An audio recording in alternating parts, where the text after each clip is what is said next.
한때는 납품을 논하던 사이였지만 이제는 오해와 감정이 부딪히는 관계가 되어버린 마광숙과 한동석. 15화의 마지막. 그들의 갈등은 예상치 못한 장소에서 다시 조우한다. 추모관 내부. 마광숙은 세상을 떠난 남편에게 자신이 만든 신제품 술이 곧 출시를 앞두고 있다는 소식을 전하고 있었다. 다른 형제들은 하늘에서 지켜보겠지만 당신은 늘 곁에 있어줬잖아. 작은 술잔을 올리며 말하는 마광숙의 목소리엔 담담한 그리움이 섞여 있다. 그리고 그녀는 한 명씩 오장수의 동생들 이야기를 꺼내놓는다. 흥수 씨는 비밀이 많은 여자에 빠져 있고, 강수 도련님은 내가 잘 데리고 있고, 범수 씨는 교수랍시고 바쁘고, 천수 씨는 이혼 문제로 여전히 전쟁이야. 아휴. 그러다 납골당해서 돌아서려던 찰나 마주친 사람. 바로 한동석이었다. 그 역시 죽은 아내를 추모하러 왔다가 우연히 마광숙을 마주치게 된다. 서로 잠깐 멈춰선 채 말이 없이 지나칠 수도 있었던 순간. 하지만 한동석의 입에서 나온 한마디가 그 순간을 바꾼다. 요즘 꽃뱀이라는 말 많이 들으시던데. 마광숙은 순간 당황하지만 이내 황당함으로 바뀐 얼굴에 짜증이 섞인 웃음을 머금는다. 뭐라고요? 지금 저한테 뭐라고 하신 거예요? 그냥 주류업계에선 꽤 돌아다니는 소문입니다. 엘리베이터에서 호텔방 가는 것도 직접 봤고. 더 이상 설명 필요할까요? 마광숙은 눈을 치켜뜨고 한동석을 올려다본다. 순간 무언가를 떠올린 듯 시선이 위로 흘러간다. 아, 그날? 그리고는 갑자기 소리내어 웃기 시작한다. 배를 잡고 허리를 굽힌 채 마치 멈출 수 없는 듯 웃어댄다. 푸아하하하하. 아이고 배야, 숨 좀. 아, 진짜 미치겠네. 그만 웃을 테니 구독과 좋아요를 눌러주세요. 네? 한동석은 미간을 찌푸린다. 지금 이게 웃겨요? 아니 회장님. 아하하, 아니 엘리베이터 말씀이시죠? 푸아하. 정신 차리시죠? 지금 이건 그 사람이요. 회장님이 그날 본 남자요. 그게요, 우체국장이에요, 우체국장. 현직도 아니고 퇴직한 양반. 그날 자기 딸이 애 낳아서 호텔에서 가족 호캉스 중이었는데 저랑도 딸 친구 관계로 예전부터 알던 사이예요. 네? 딸이 갓난아이 낳았다고 잠깐 얼굴 보러 올라간 거라고요. 둘이 엘리베이터에서 나눈 대화도요. 딸 자랑이랑 저 놀리는 농담이에요. 회장님이 들은 방으로 가자는 말도 우리 방으로 잠깐 가자는 말이었고요. 내가 뭐 누굴 꼬드겨서 호텔방에 데려간 줄 아셨어요? 그게 저는 그걸 믿으셨어요? 그것도 소문이랍시고 꽃뱀 소리까지 붙여서. 아니 그게 독고탁 사장이 우연히 듣고. 하하하, 됐어요, 됐다고요. 어휴 진짜 나 혼자 빼박사건 찍혔네요.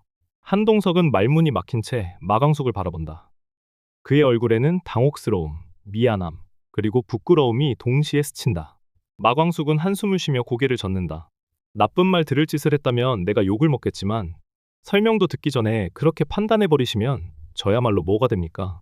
잠시 정적. 한동석은 입을 열려다 아무 말도 하지 못하고 시선을 내린다. 그때 마광숙은 쿡 웃으며 말한다.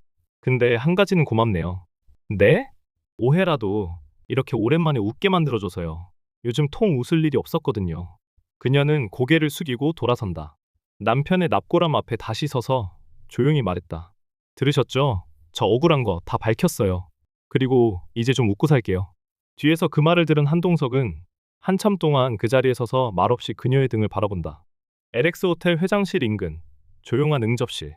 한동석은 긴 회의 일정을 마치고 막 자리에 앉으려는 참이었다. 그 순간 비서가 문을 열며 다가온다. 회장님, 한범 씨가 모시고 온 손님이 로비에 계십니다. 오강수 씨라고. 그 이름을 듣는 순간 한동석의 눈빛이 바뀐다. 지금 로비에 있다고요? 네, 따님이 예전에 위험할 때 도와주셨던 분이라고. 한동석은 서류를 내려놓고 자켓을 짚는다. 모시고 오라고 하세요. 내가 직접 뵙겠습니다. 장면 전환. 호텔 1층 응접실. 양복 차림의 오강수가 단정히 앉아 있다. 이미 부상은 회복된 듯 얼굴엔 생기가 돌고 어깨도 곧게 펴 있다. 한동석이 들어서며 조용히 인사한다. 오강수 씨 맞으시죠? 네, 회장님, 직접 뵙게 돼서 영광입니다. 먼 길 오시게 해서 죄송합니다. 딸아이의 일로 감사 인사를 꼭 드리고 싶었어요. 별 말씀을요. 다행히 큰일 아니어서 다행이었습니다. 한동석은 잠시 머뭇거리다. 직접 커피를 따라 건넨다. 근데 궁금한 게 하나 있어요. 저를 어떻게 아시고. 또 마광숙 씨와 형수님이라고 부르셨던데. 오광수가 잔잔히 웃는다. 예전에 호텔에서 형수님과 함께 있는 모습을 뵌 적이 있어요. 딱히 인사는 안 드렸지만. 그리고 저희 집에선 요즘 형수님 이야기가 안 나오는 날이 없어서요. 그럼 독수리술도가 쪽에 계신다는 거죠? 맞습니다. 제가 오장수 형님의 막내 동생 오광수입니다. 순간 한동석의 표정이 굳는다. 마광숙과 오장수, 그리고 형제들. 그의 머릿속에 납골당에서 나눈 대화가 겹쳐 떠오른다. 그녀가 했던 말. 다른 형제들은 하늘에서 지켜보겠지만 당신은 늘 곁에 있어줬잖아. 그리고 웃으며 말했던 마지막 장면. 그 사람이요? 우체국장이에요, 회장님. 한동석은 고개를 끄덕인다. 혹시 형수님이 저에 대한 이야기를 따로 한 적이 있으신가요? 오강수는 미소 짓는다. 아니요, 그런 적은 없으십니다. 저의 형수님, 속은 참 따뜻한 분이에요. 겉으론 퉁명해도 한번 마음 주면 끝까지 가시는 성격이죠. 그리고요, 그는 살짝 웃으며 말을 이었다. 저한테도 자랑 많이 하셨어요. 회장님한테 막걸리 납품하게 됐다고. 굉장히 자부심 느끼시더라고요. 한동석은 그 말을 듣고 눈을 내리깔며 조용히 한숨을 쉰다. 제가 많이 오해했던 것 같습니다. 그분을 너무 가볍게 봤던 건 아닌가.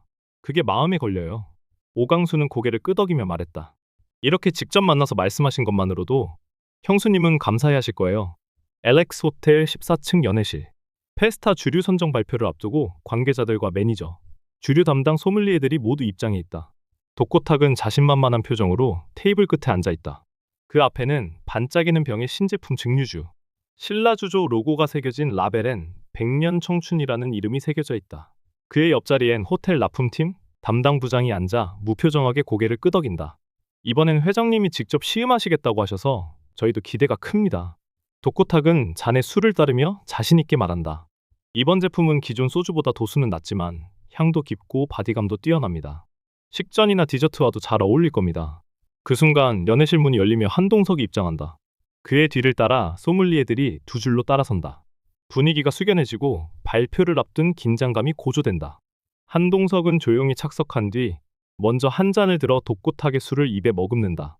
잠시 아무 말도 하지 않고 맛을 음미한 후 고개를 살짝 끄덕인다. 잘 만들었네요. 익숙하고 무난합니다. 독고탁은 씩 웃는다. 익숙한 게 제일이죠. 장기 투숙 고객들은 모험보다 익숙함을 원하니까요. 그 말에 한동석은 고개를 들고 눈빛을 준다. 하지만 우리는 기억에 남는 맛을 선택합니다. 그리고 손을 들어 소믈리에게 두 번째 잔을 요청한다. 이번엔 마광숙의 독수리술도가 신제품, 서빙주다. 장광주를 증류해 만든 신제품. 기존 막걸리의 풍미를 살리면서도 깔끔한 마무리를 지닌 술. 산미가 은은하고 솔잎과 배향이 어우러진 향이 첫 코를 사로잡는다. 한동석은 조심스럽게 잔을 들어 입에 머금고는 눈을 감는다. 이 술. 지난번에 납품팀 매니저들이 테스트하던 게 이거였죠. 그때도 반응이 아주 좋았던 걸로 기억합니다. 소믈리에가 고개를 끄덕이며 덧붙인다. 맞습니다. 독수리 술도가의 서빙주. 장광주를 베이스로 개발한 증류주입니다. 도수는 14도. 산미가 가볍게 단맛을 눌러줘서 깔끔한 마무리감이 특징입니다. 순간 독고탁의 표정이 굳는다. 이 술이 선정되면 호텔 이미지가 바뀝니다. 지방 소규모 업체를 밀어주는 그림. 오히려 역효과일 수도 있어요. 하지만 한동석은 말없이 술병을 들고 라벨을 바라본다. 그리고는 한마디. 호텔은 이야기 있는 술을 원합니다. 그 말에 모든 관계자들이 조용해진다. 다음 날 LX 호텔 페스타 주류 선정 결과 발표. 로비 한편에 붙은 공식 공지. 2025 봄 페스타 서빙주 단독 선정 마이너스 독수리 술도가. 술도가의 창고. 마광숙이 이 소식을 전해 듣고 얼떨떨한 표정으로 핸드폰을 바라본다. 곧이어 한동석에게서 전화가 걸려온다. 마광숙 씨, 좋은 소식이 있습니다. 마광숙은 잠시 머뭇거리더니 투명스럽게 대답한다. 잘 됐네요. 잠시 정적. 수화기 너머로 들리는 마광숙의 목소리는 단조롭다.